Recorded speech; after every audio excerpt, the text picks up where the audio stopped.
just to mention that you're sitting around, and I'm going to give you a kind of book launch talk of focusing on Macbeth. The book, Shakespeare's Holy Grail, the ancient secret revealed. Oops. Of course, the question is, well, you know, as you said, what is the Grail? And it's like, okay, what is the Grail? What does it mean? And what does it mean to us? What does it mean for us right now? What can we do with that? How can we use that to, I'm going to say improve our lives, but achieve our ultimate purpose in life? You know, why we're really here, who we really are, and how we can fulfill our ultimate purpose. So what I'd like to do is just take you through the backstory of Macbeth. It's like the hidden story of Macbeth, just illustrating some of the, if you like, the signs of the Grail, or the signs of the Grail story from Genesis all the way through to Revelation. So,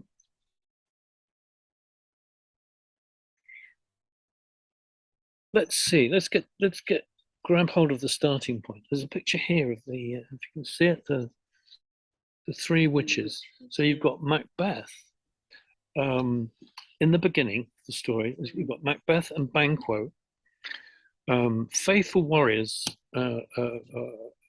and faithful servants of the rightful king Duncan, coming back from a victory. And they meet these three witches, and the witches give them a prophecy. They tell Macbeth that he's going to become the Thane of Cauldron, which is kind of impossible, you know, kind of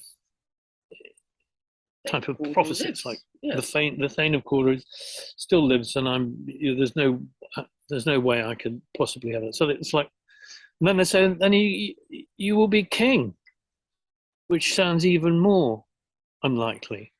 And of Banquo, he said, you won't be king, but you will be father to a line of kings. So what is that? It's kind of inscrutable. And implied that Banquo will be actually more fulfilled and happier than Macbeth. This is the witch's prophecy. And then Macbeth who's on his way home to his castle, Dunsinane, where the king, Duncan, is also going to join him for a night's rest on part of his journey. He writes to his wife, Lady Macbeth, and tells him that the king is coming.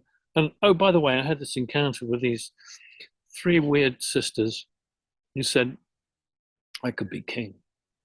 Now that, you know, is the temptation to Eve.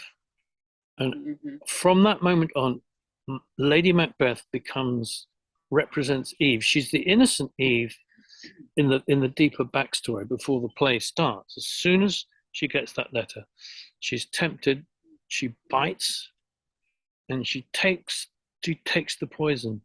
And in Shakespeare's theology, he dramatizes the idea that in the Garden of Eden, the serpent seduces and rapes Eve in the Garden of Eden, and through her sires his sons, Cain and Abel. Okay, it's not written that way in the Bible at all, but if you think about it, Cain and Abel were born after the two were banished from paradise. So yeah, it's like something had happened to them in order for them to be banished. But this Shakespeare's dramatizing. So it's Cain and Abel become the sons, the hybrid children of Eve and Adam. I don't know how he got in on the act, but you know, this is my logical mind coming in. You know, the hybrid sons of Adam and Eve, the hybrid of the spirit, the soul, and the serpent, which is who we are. We've got these two primary elements in our makeup. We have the soul. So the soul is that which was made in the image of God. Okay, God made man in his own image. That was the soul. So according to Shakespeare, and not just him, but how he's interpreting the Bible, very unorthodox interpretations, he's saying that it's the soul was made in the image of God, and the body and the mind and the lower consciousness was made in the image of Satan. And that's basically who we are. We're Satan. Okay. Yes, Satan's got this image of the devil, but that's false. That's a false idea of what Satan is. Satan is a god. He's a god, a very powerful, very beautiful, very amazing God that was given the task in the beginning, and you can see it in Genesis. He was given the task of manifesting the idea of the creation that was given to him by the supreme God. And he rebelled. He didn't want to just be the shadow. He didn't want to be the servant. He wanted to be king. And he engendered a plan to depose God from the consciousness of humanity. So he's the kind of, you're making a comparison with us. He's the kind of ego then. He is absolutely the ego. Yeah. And if you look at the way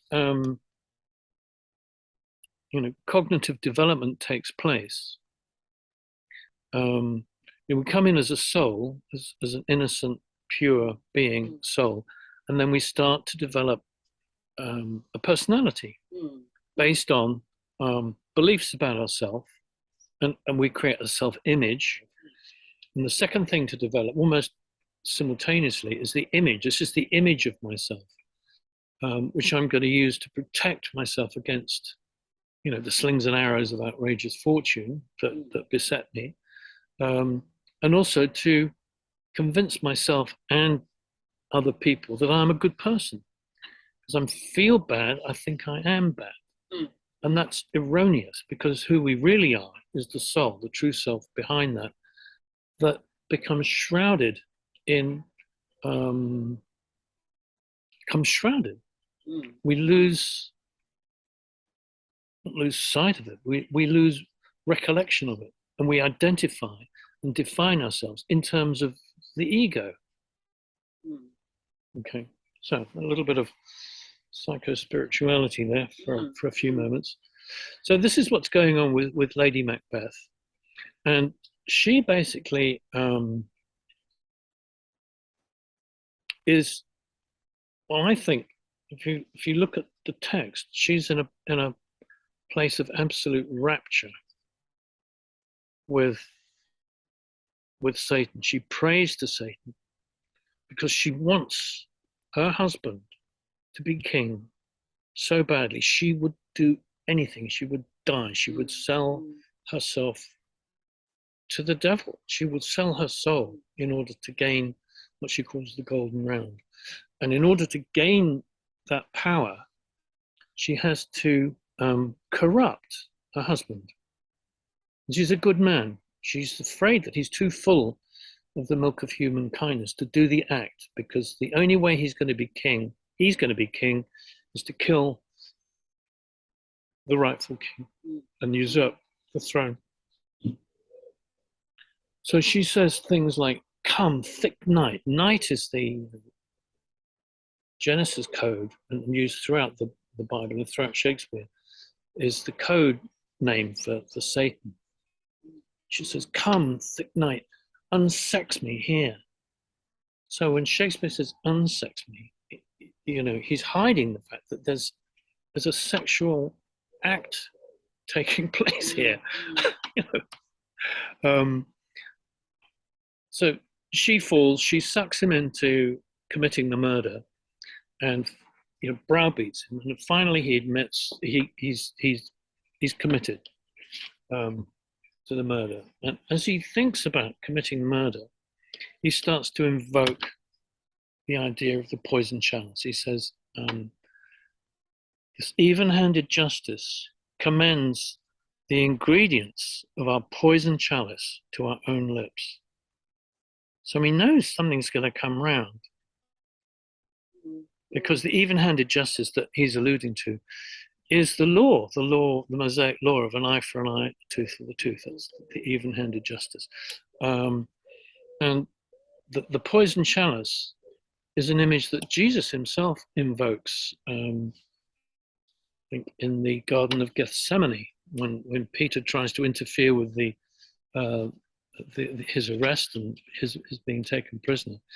He says, "The cup my Father has prepared for me, shall I not drink of it?" So he chides Peter for protecting him from what he knows he has to do, which is, he knows he's got to go to the trial, he's got to be mocked, he's got to be crucified, and he has to thereby resurrect. So we've got this kind of image, but the question that is interesting is, well, why is the chalice, why are the ingredients in the chalice poison? If we're talking about the Grail chalice, the chalice that's used at the sacrament, why would the ingredients be poison? So there's a thought. Then moving on rapidly to after he commits the murder and he announces that the king is now dead to the sons of the rightful king, he starts to use Grail speak. Okay, he says, the wine of life is drawn.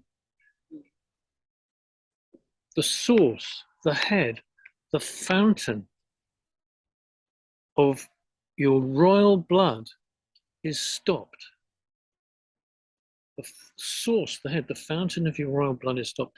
He's talking about the tree of life has been cut off. It's stopped. But the source of life has been cut off. And he's reeling. You're jumping in and out between, the Satan character and the surface character, Macbeth on the play. Yeah. And, he's feeling the consequences of that already. And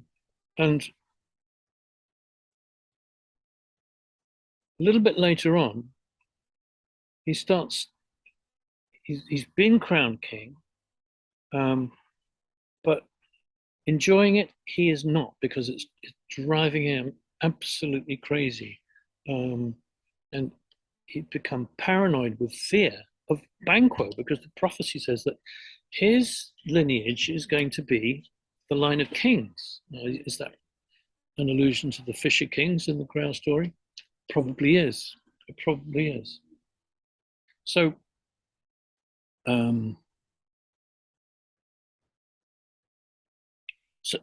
so he's thinking, well, what am I going to do about the Banquo problem? And he's reflecting on it, and he says, upon my head they placed a fruitless crown and a barren scepter in my gripe. So we now got Macbeth, the archetype of Satan, talking about wearing the crown of thorns and the wooden scepter that was given to Jesus to mock him at the trial. So these are signs of something deeper and more significant going on. So we've now got confirmation that corroboration that Macbeth is the Satan character. But why would Satan be wearing the crown of thorns? Well, we know it was Jesus. So if you look in the Bible at what happened at the Last Supper, Jesus takes a sop, bread dipped in wine, he gives it to Judas Iscariot, who is the traitor, and says to him, that thou doest, do quickly. And then it says, and then Satan entered into him. Entered into Judas? No, entered into Jesus. Satan, the energy field of Satan, the negative power, the sin of the world, good and evil, was absorbed into the energy field of Jesus, the Christ, and taken to Gethsemane, taken to the trial, taken to the cross. And when Jesus' body died, Satan died with him. He sacrificed himself to kill Satan, metaphorically kill him, because that was the scripture, that was the even-handed justice. That was the fulfillment of the scripture throughout the Old Testament, the Testament that tells how Satan is to be vanquished. These 427 things must happen at a certain time in a certain way in order to vanquish Satan. Jesus did it. So how does he deal with the Banquo problem? He gets two murderers to murder him. Yeah. Okay. That'll sort out Banquo, get rid of him, murder him. And then he resurrects. He turns up at Macbeth's Last Supper and sitting in his chair, in his throne, as a ghost. So he goes, he has this resurrection. And Macbeth just, as a character, completely loses it from then on. So eventually he goes back to the three witches and insists, forces them to tell him what's going on, how he can, maintain his crown. And they cook up this. So here we get another image, another symbol of the Grail, which is the cauldron. So you've got this sacred idea of the chalice, the Holy Grail, is now being represented by the cauldron, with these witches, cackling witches, chucking incredible things in and dancing around, singing double, double, toil and trouble.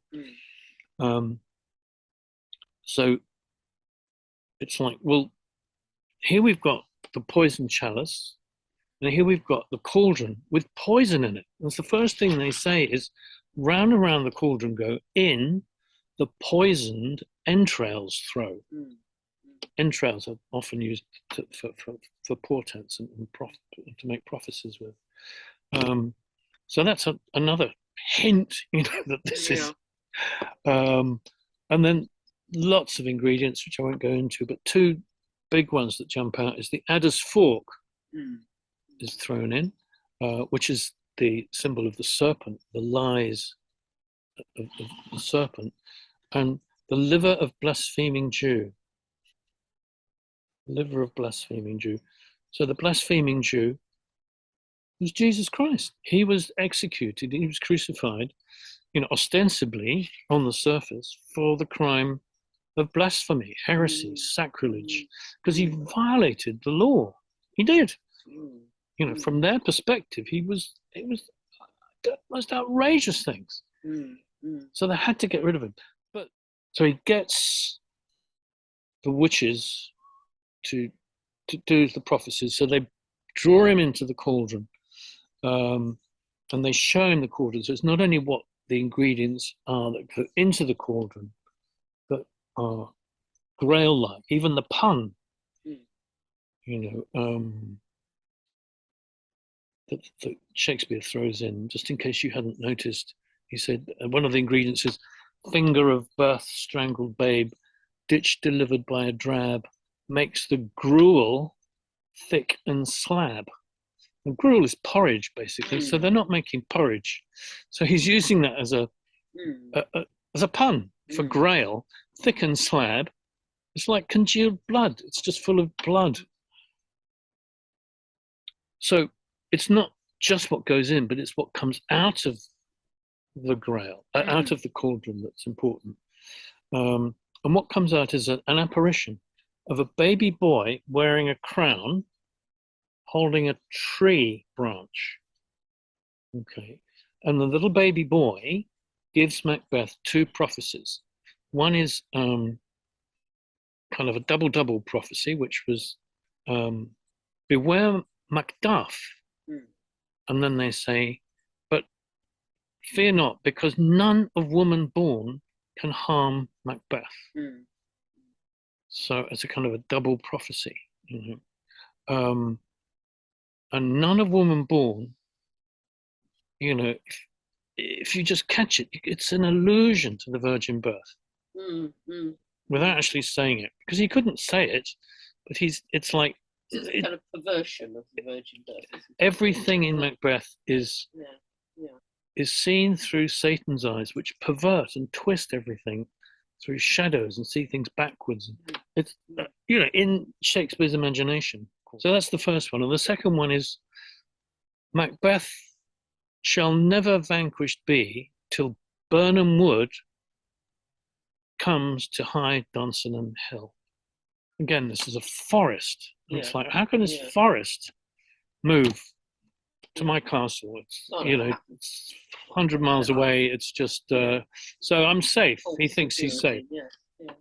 So that the movement of the forest to Birnam Hill again is an allusion to Jesus carrying the cross, bearing the cross on his back up Calvary Hill, high Calvary Hill to the crucifixion.